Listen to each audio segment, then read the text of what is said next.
Let's take a look at the global market highlights and news for March 26, 2014. Facebook on a buying frenzy. U.S. rules Bitcoin not a currency, simply property. And U.S. consumer confidence soars as winter final thaws. Let's see what's happening in the global markets now.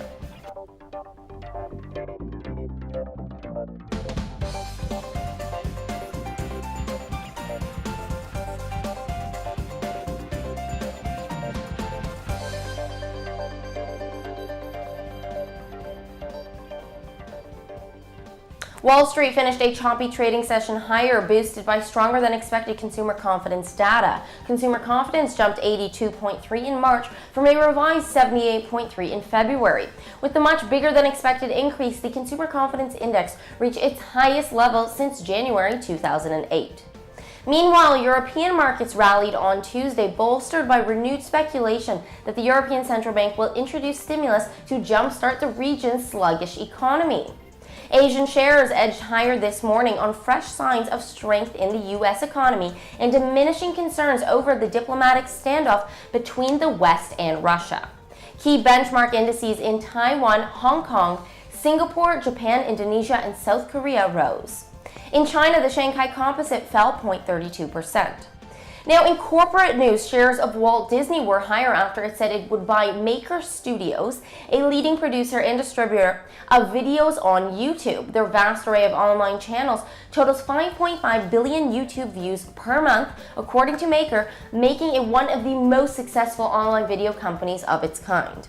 Lastly, Facebook agreed to pay nearly $2 billion in cash and stock to acquire virtual reality Google maker Oculus VR.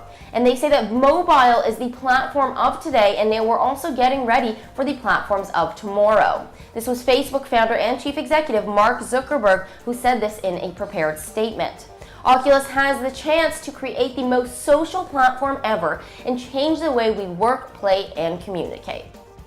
Okay, in the foreign exchange market, the big news came from the U.S. after the IRS determined that virtual currencies like Bitcoin will be taxed in the United States like properties and not like currencies. The IRS says Bitcoin is not a legal tender and you cannot use it to pay your taxes. However, if you receive wages in Bitcoin, you have to pay your taxes on it just like you would if you got paid in dollars. The IRS issues a series of 16 questions and answers Tuesday to clarify the tax treatment of virtual currencies like Bitcoin.